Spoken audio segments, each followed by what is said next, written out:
بسم الله الرحمن الرحیم. زه یم کفایت الله یوسفزی ستاسو په خدمت کې یو ځل بیا د پیښور د ټول پلازې نه موټروی ټول پلازې نه ستاسو خدمت کې حاضر یم.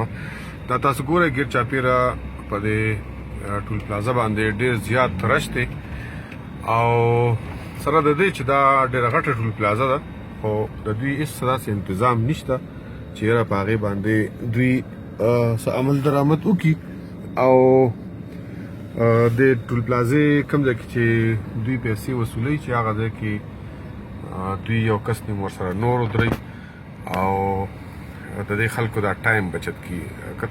مونږ سوچو که نو تقریبا په موټروی باندې خلک ځي د دې دپاره چې یاره ټایم یې بچت شي.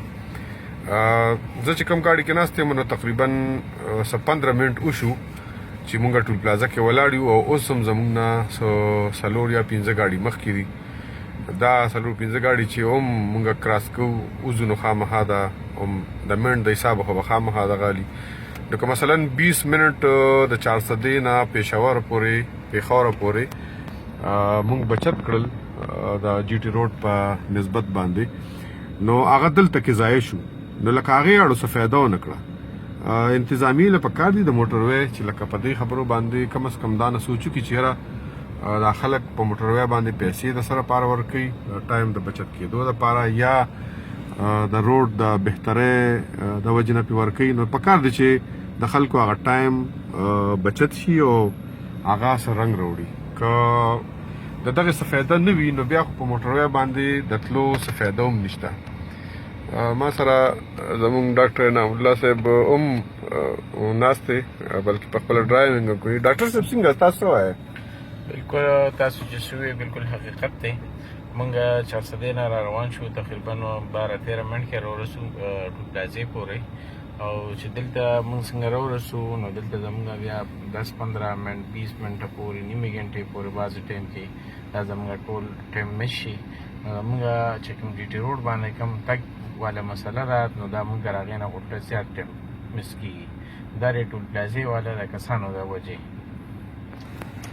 تاسو واورېدل د دوی کامنټس هم نو ما چې تاسو ته وی چې 1 منټ به اخلي نو تقریبا دا 3 منټه یا 2 منټه برابر شو. اوسه پورې یو ګاډي ووته د ټول پلازې نه نو زما په اندازه باندې چې یو ګاډی 2-2.5 منټه دوی تقریبا ضایع کوي او کسان ورسره ولاړ دي. تاسو به دغه ځای کې وینئ چې د سیکورټي په دغه کې مد کې هم کسان ولاړ دي او هسې هم ولاړ دي.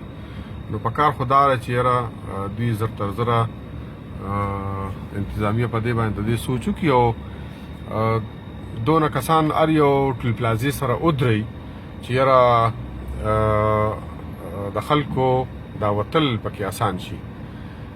مثلا یکدم د هغه نه کارډ اخیستل پیسې اخیستل او هغه کمپیوټر ته خېجول یا هغه له رسید ورکول نو کم از کم په دې مد کې به د خلکو لږ ټایم بچت شي. دا تاسو وینئ ملګري ورسره ولاړ دي خو هغوی هېڅ قسمه څه هیلپ په دې مد کې نه کوي. په کار ده چې لکه زر تر زره اوس لکه دا یې د ده نه پیسې هم اخیستلي او څه اخیستلي خو هغه ډانګ ورته نه کولاوي چې کم از کم زر تر زره د اوچت شي او هغه د دغې باره کې وځي. السلام علیکم भाई, अपने साथ कुछ बंदे खड़े कर लें ताकि वो आप जल्दी से कार्ड रिसीव कर लें, पैसे रिसीव कर लें, लोगों का टाइम बचत हो. मोटरवे पे तो लोग इसलिए आ रहे हैं कि उनका टाइम बचत हो. गाड़ी नंबर बताएं सर, गाड़ी नंबर बताएं. कैमरे में है ना? नहीं है सर, कैमरे में नहीं है. आप गाड़ी नंबर बता दें. 989 989 دا تاسو ګورئ کیمرا هم د دوی ګویا چې کار نه کوي. باقاعده دوی ته کیمره لګېدلې ده. دوی د هغې باوجود هم تپوس کوي چې یاره د ګاډي نمبر څه دی.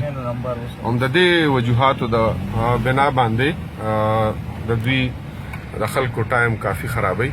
نو د موټروی انتظامیې ته اپیل دی, درخواست دی چې یاره هغوی په دې باندې کار وکړي او د خلکو ټایم بچت کړي. دا د یو کس نیم ټایم نه دی بلکې په دې موټروی باندې ډېر غټ رش را رواني. مونږ چې ټول پلازې ته ورسېدو نو زما په اندازه باندې زمونږ نه کم از کم 20 نه 30 ګاډي پورې مخکې وو او د 20 نه 30 ګاډو پورې زمونږ ټایم کم از کم 20 منټ یا څه زیات ولګېده. نو یو ځل بیا درخواست کوو چې یاره په دې باندې څه عمل ته رامنو شي. تر دې وخته پورې ستاسو نجات غواړم. الله پامان.